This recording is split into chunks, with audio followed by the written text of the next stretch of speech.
Hello दोस्तों, how are you. आप सब कैसे हैं? आई होप ठीक होंगे। चलिए आज देखते हैं हम साइंस का न्यू सेशन। इसमें कि मैंने कल फिजिक्स से पूरी ख़त्म कर दिया था।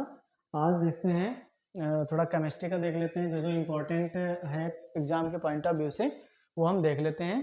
तो चलिए आइए स्टार्ट करते हैं। सबसे पहला क्या है क्वेश्चन, मतलब कभी कभी पूछ लेता है, अगर एक नंबर में कोई रिएक्शन पूछ लेगा और ना भी पूछे तब भी हमें आना चाहिए कि रासायनिक अभिक्रिया वास्तव में होती क्या है या रासायनिक समीकरण होता क्या है। तभी जब इतना मालूम होगा तभी हम आगे केमिस्ट्री में घुस पाएंगे, वरना घुसने से कोई फायदा नहीं है। तो चलिए सबसे पहले हम देखते हैं क्या रासायनिक अभिक्रिया। तो रासायनिक अभिक्रिया क्या होती है, चलिए यहाँ पर देखते हैं। जब थोड़ा हम थ्योरी कर रहे हैं, थोड़ा जब दो या दो से अधिक पदार्थ आपस में मिलकर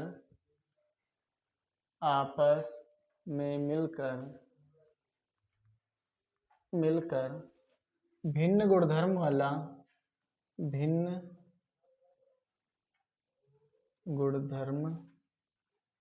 वाले अन्य पदार्थ बनाते हैं, ठीक है, अन्य पदार्थ बनाते हैं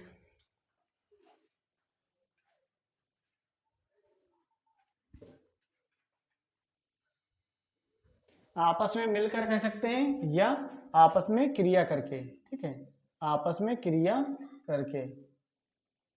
करके भिन्न गुणधर्म वाले अन्य पदार्थ बनाते हैं, रासायनिक अभिक्रिया कहलाती है। रासायनिक अभिक्रिया कहलाती है, ठीक है, कहलाती है। ठीक, जैसे मान लिया मेरे पास कोई भी दो पदार्थ हैं, जैसे मैंने ले लिया ए व बी, दो पदार्थ ले लिए कोई, ठीक है, ए व बी दो पदार्थ ले लिए और इससे क्या बना, कोई उत्पाद एक बन गया। मान लिया मैंने कोई उत्पाद सी बन गया, ठीक है। तो ये क्या हो गई, यहाँ पर कुछ रासायनिक अभिक्रिया हुई, ठीक है। ए और बी दो मैंने कोई पदार्थ लिए, ठीक है, और बन क्या गया, सी बन गया, ठीक है। तो इसको एक रासायनिक अभिक्रिया या रासायनिक समीकरण के रूप में इस प्रकार व्यक्त करते हैं, ठीक है। मैंने कोई ए व बी दो कोई पदार्थ लिए, जिससे मैंने तीसरा पदार्थ सी बनाया, ठीक है। तो एक टाइप से क्या है, ये रासायनिक अभिक्रिया है। यहाँ पर हम कोई रासायनिक अभिक्रिया करवाते हैं, ठीक है, रासायनिक अभिक्रिया, ठीक है। रासायनिक अभिक्रिया से क्या होता है, मैंने कोई दो पदार्थ लिए, तीसरा पदार्थ बन गया, तो क्या हुआ, रासायनिक अभिक्रिया। अब बात करते हैं यहाँ पर कि इसमें दो पदार्थ जो दो पदार्थ भाग लिए, तो ये दोनों पदार्थ क्या कहलाए, जो दो पदार्थ भाग लिए ये दोनों पदार्थ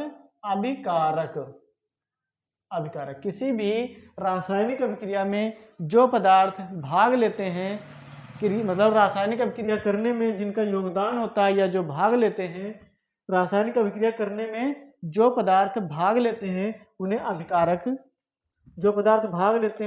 अभिकारक, और जो इनसे उत्पाद बनता है, जो इनसे पदार्थ बनता है उसे हम उत्पाद कहते हैं, ठीक है। जो अभिक्रिया में भाग लेते हैं उन्हें हम अभिकारक, और जो वो उत्पाद बनाते हैं उसे क्या कहते हैं, जो पदार्थ बनाते हैं उसे उत्पाद कहते हैं। तो आई होप समझ में आया होगा। चलिए हम देखते हैं रासायनिक समीकरण। रासायनिक समीकरण में क्या होता है, अब देखते हैं हम रासायनिक समीकरण इसको। तो हम जो रासायनिक अभिक्रिया दी हुई है उसी से हम इसे निकाल सकते हैं। कैसे, जैसे मतलब उसमें क्या कहा गया है, कोई पदार्थ मिलकर, कोई दो या दो से अधिक पदार्थ मिलकर एक तीसरा पदार्थ बनाते हैं, जो कि क्या कहलाता है, उत्पाद कहलाता है, या वो अभिक्रिया क्या कहलाती है, रासायनिक अभिक्रिया कहलाती है। मिलकर या क्रिया करके तीसरा कोई या भिन्न गुणधर्म वाला पदार्थ बनाते हैं, वह क्रिया क्या कहलाती है, रासायनिक अभिक्रिया कहलाती है, ठीक है। जैसे मैंने मान लिया ए और बी मिलकर सी बना रहे हैं, सी ए बी क्या अभिकारक हैं और सी क्या है, उत्पाद है, ठीक है। अब एक चीज हम देखते हैं, मैंने यहाँ पर तो ऐसे ले लिया था ए बी सी। अब बात करते हैं कि रासायनिक समीकरण की। तो रासायनिक समीकरण क्या होते हैं? केमिस्ट्री में जो तत्व दिए गए हैं, ठीक है, या जो भी तत्व हैं उनको व्यक्त करने के लिए उनका सूत्र, मानक, उनको एक स्टैंडर्ड मानक मान के तब किया गया है, ठीक है। तो रासायनिक समीकरण क्या होते हैं?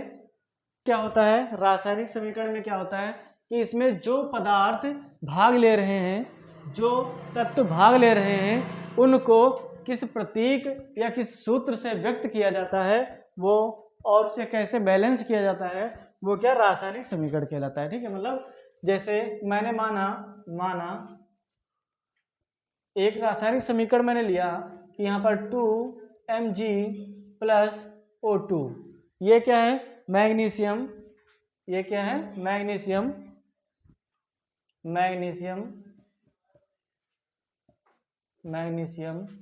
ठीक। और ये क्या है? ऑक्सीजन। ठीक। ये दोनों अभिक्रिया करके एक क्या बना रहे हैं? रासायनिक समीकरण, मतलब एक उत्पाद बना रहे हैं। कौन सा उत्पाद बना रहे हैं? जैसे 2MgO, इसको क्या बोलते हैं? Magnesium oxide. तो इसे हम बोलते हैं मैग्नीशियम ऑक्साइड।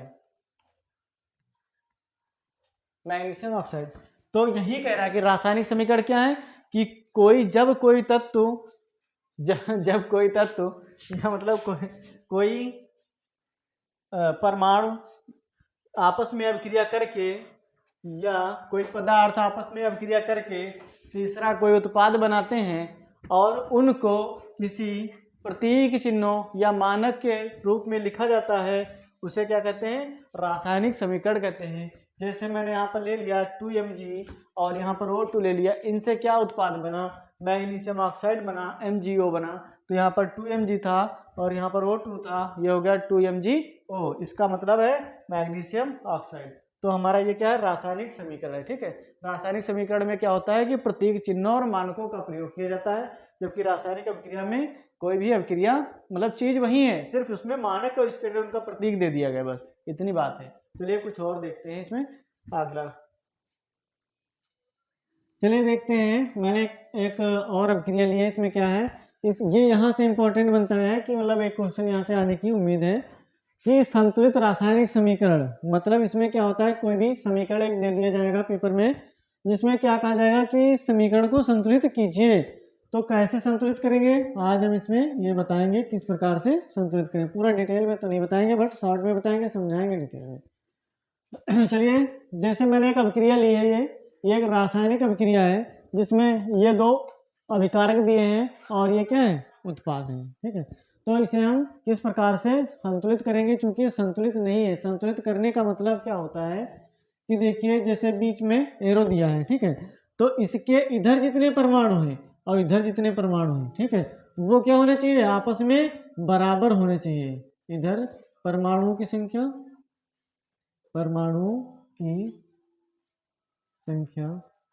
और इधर परमाणुओं की संख्या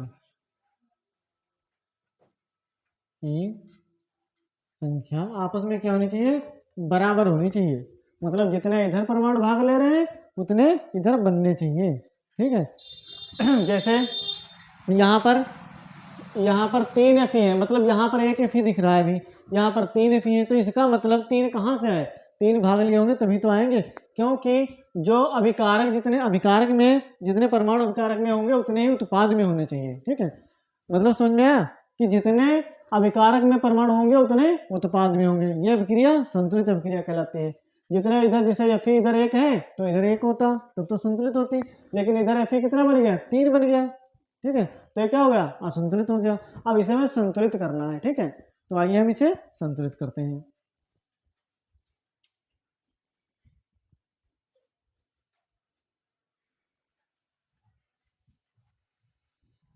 तो यहाँ पर क्या है?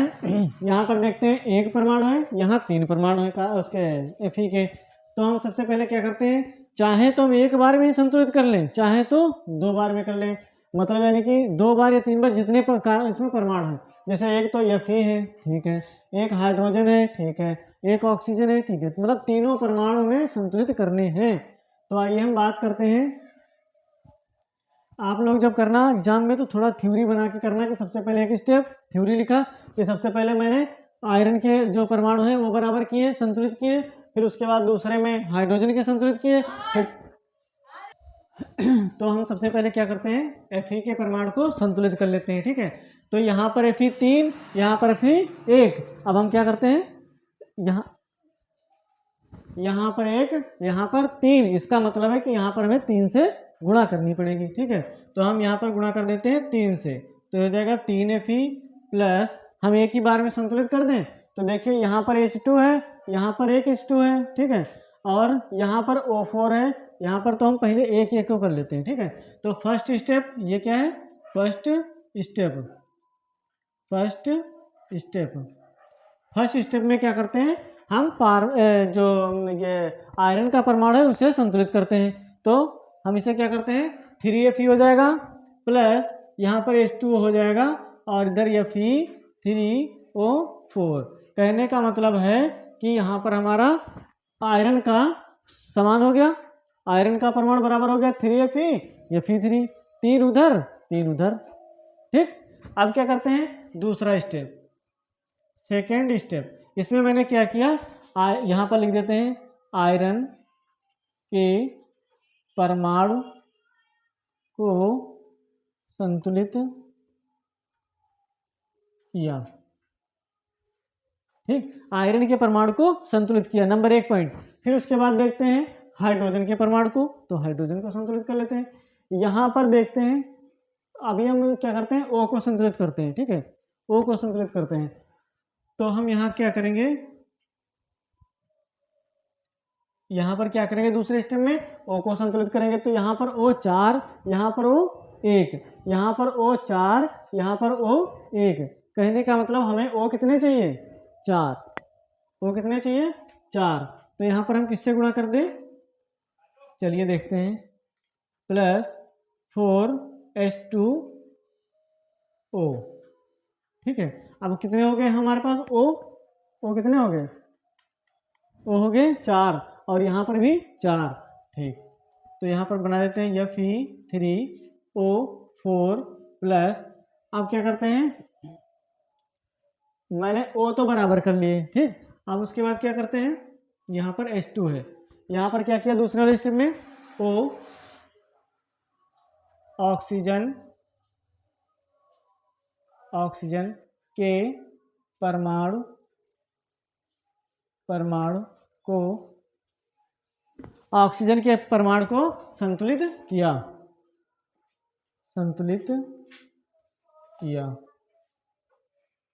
ठीक है, ऑक्सीजन के परमाणु को संतुलित किया। अब तीसरा स्टेप क्या आया, हाइड्रोजन का परमाणु संतुलित करना है, ठीक है।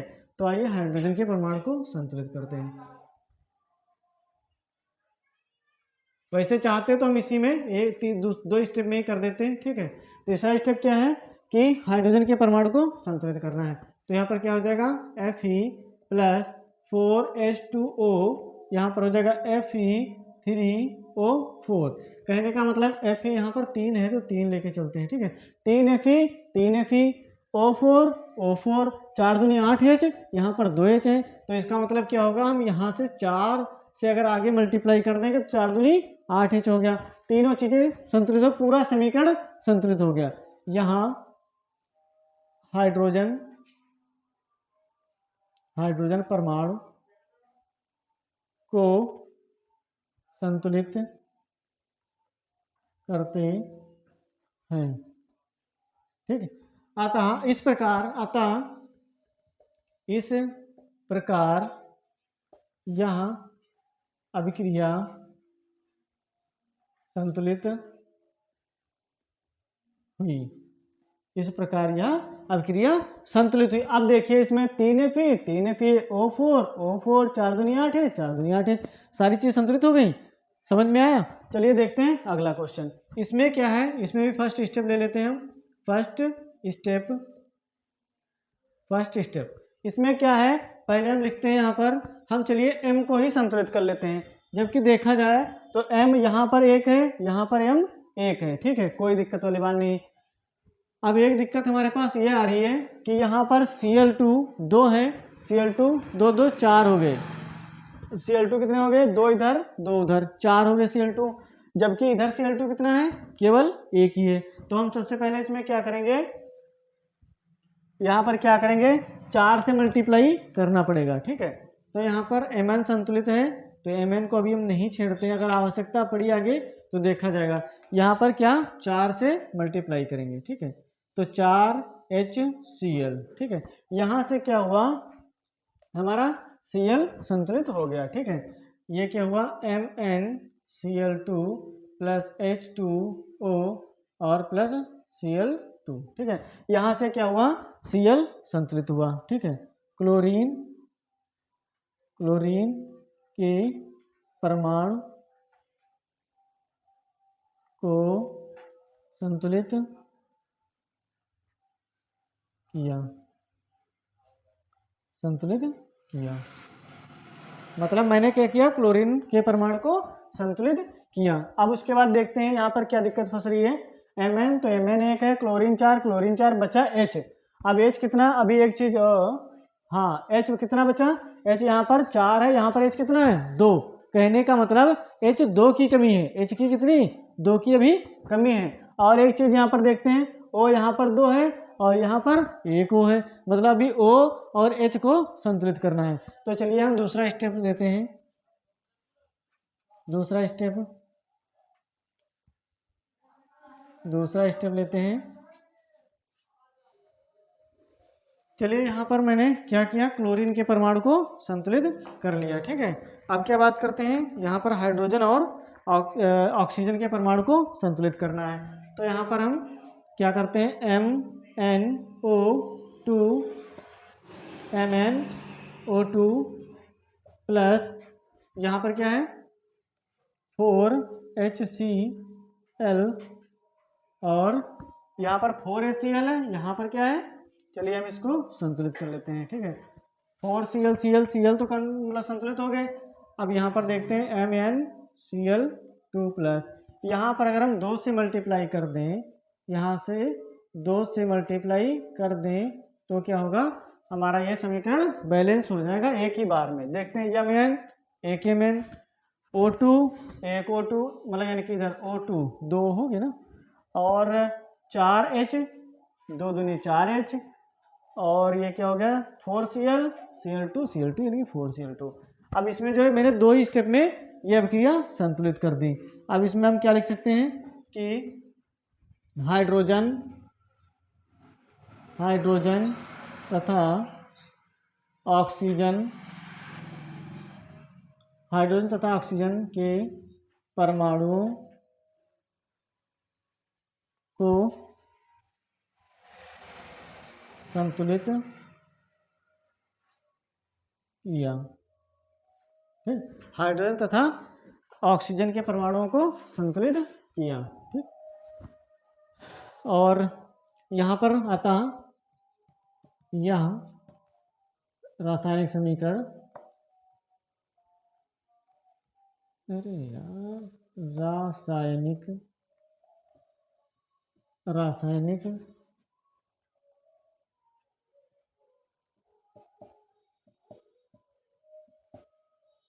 समीकरण संतुलित हुआ,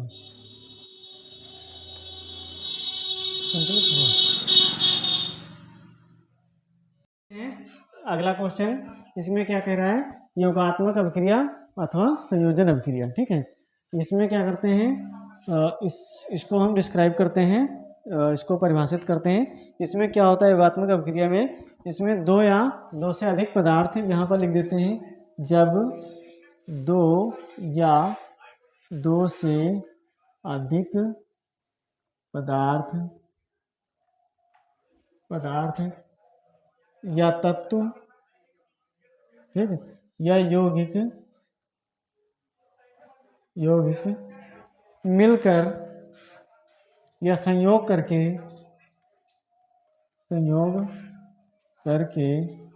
एकल उत्पाद बनाते हैं,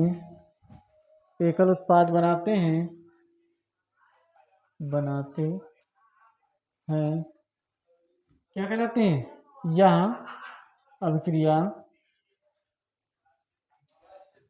यह अभिक्रिया योगात्मक अभिक्रिया कहलाती है।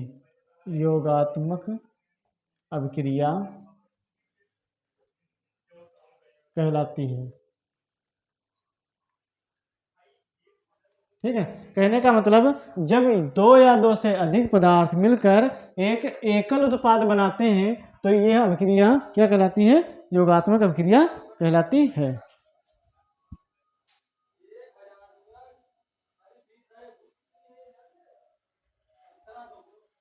तो इसमें क्या करते हैं, इसको हम चलिए देख लेते हैं। जैसे मैंने कोई भी मान लिए, कोई उत्पाद कौन सा, जैसे CO मैंने मान लिया, इसे क्या बोलते हैं?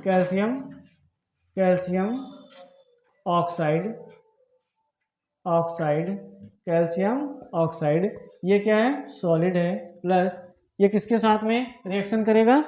चलिए मान लेते हैं हम, ये रिएक्शन करता है H2O लिक्विड। मतलब इसका देखिए, S का मतलब होता है सॉलिड और L का मतलब होता है लिक्विड और G का मतलब होता है, यहाँ पर हम लिख देते हैं, S का मतलब होता है, S का मतलब सॉलिड के लिए S लिखा जाता है। ठीक है, लिक्विड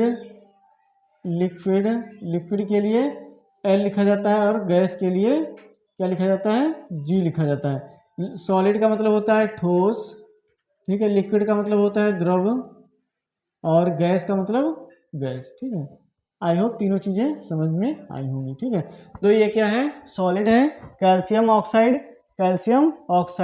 इसे हम क्या बोलते हैं? एक इसका अन्य नाम क्या होता है? कैल्शियम ऑक्साइड का अन्य नाम होता है बिना बुझा चूना। इसे हम कहते हैं बिना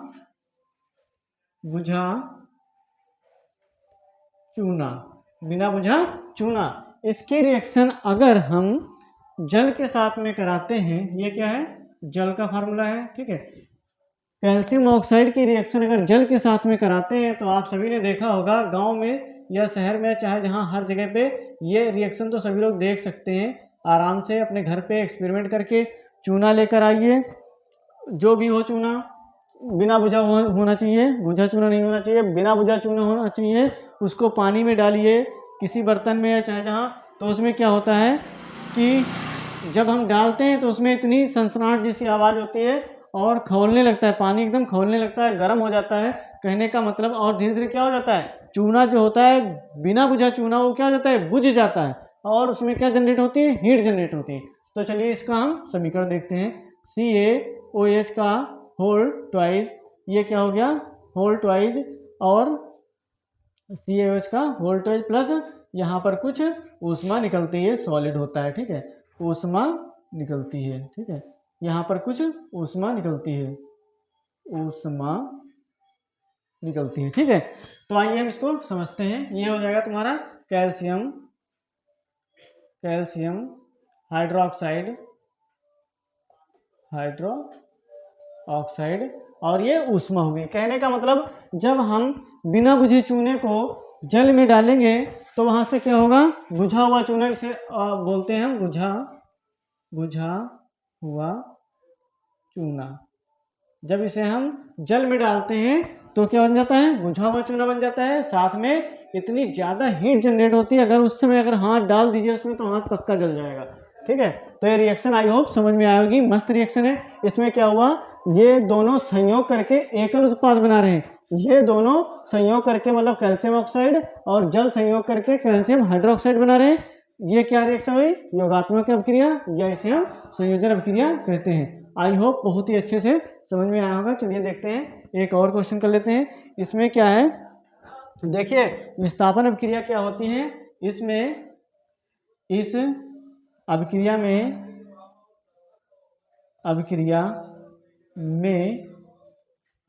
में कम अभिक्रियाशील,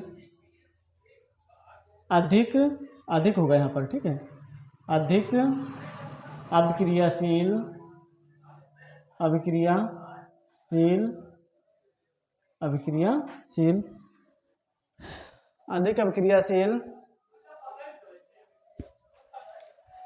पदार्थ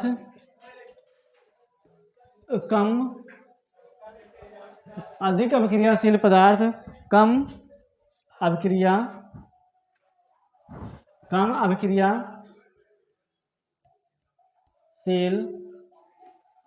पदार्थ। इसमें क्या होता है कि इस अभिक्रिया में अधिक अभिक्रियाशील पदार्थ कम अभिक्रियाशील पदार्थ को विस्थापित कर देते हैं और वो क्या होते हैं, खुद जाकर वहाँ जुड़ जाते हैं। यह अभिक्रिया क्या कहलाती है, विस्थापन अभिक्रिया कहलाती है। जैसे इसमें क्या लिखा है, इस अभिक्रिया में अधिक अभिक्रियाशील पदार्थ कम अभिक्रियाशील पदार्थ को विस्थापित। तो यहाँ पर क्या है कि अधिक अभिक्रियाशील पदार्थ कम अभिक्रियाशील पदार्थ को विस्थापित कर देता है यह अभिक्रिया विस्थापन अभिक्रिया कहलाती है। तो यह अभिक्रिया विस्थापन अभिक्रिया कहलाती है। ठीक है, आइए इसका हम एग्जाम्पल देख लेते हैं। ठीक है, इसमें क्या है, Fe प्लस CuSO4, इसमें क्या होता है, FeCu को विस्थापित कर देता है और खुद जाकर वहाँ बैठ जाता है। मतलब क्या हो जाता है, FeSO4 प्लस ये हो जाएगा Cu। ठीक है, FeSO4 और ये हो जाएगा Cu, ये बनेगा एक्वा का मतलब भी जलीय होता है। ठीक है, प्लस Cu इसका मतलब सॉलिड होता है और ये क्या होता है, ये भी सॉलिड होता है। ठीक है, और ये CuSO4 ये भी क्या होता है, एक्वा होता है। ठीक है, ये क्या है, आयरन, ये क्या है, कॉपर सल्फेट, ये क्या है, फेरस सल्फेट। ठीक है, ये क्या है, कॉपर। ठीक है, तो यहाँ पर देखें कि आयरन जो है, आयरन का परमाणु क्रमांक मतलब कितना होता है, कॉपर से ज़्यादा होता है। इसलिए क्या करता है, आयरन कॉपर को विस्थापित कर देता है और खुद वहाँ पर जाकर बैठ जाता है। तो यहाँ पर क्या है, खुद वहाँ पर जाकर बैठ जाता है और फेरस सल्फेट बना देता है और कॉपर को वहाँ से विस्थापित कर देता है। ठीक है, तो ये अभिक्रिया विस्थापन अभिक्रिया कहलाती है। आई होप आप लोगों को ये सारे आज के जितने मैंने अभिक्रिया बताई संतुलन करने के लिए या संतुलित करने के लिए और भी जो अभिक्रिया बताई समझ में आई होगी। अगर समझ में आया है और सेशन सही लग रहा है तो सेशन को लाइक कीजिए, शेयर कीजिए और चैनल को सब्सक्राइब कीजिए। बाकी शोर ज़्यादा होने लगा है, अब हम सेशन को यहीं पर एंड कर रहे हैं क्योंकि कुछ यहाँ पर एक दो जो है थोड़ा फोकटिया आ जाते हैं तो ज़्यादा दिक्कत करते हैं। चलिए।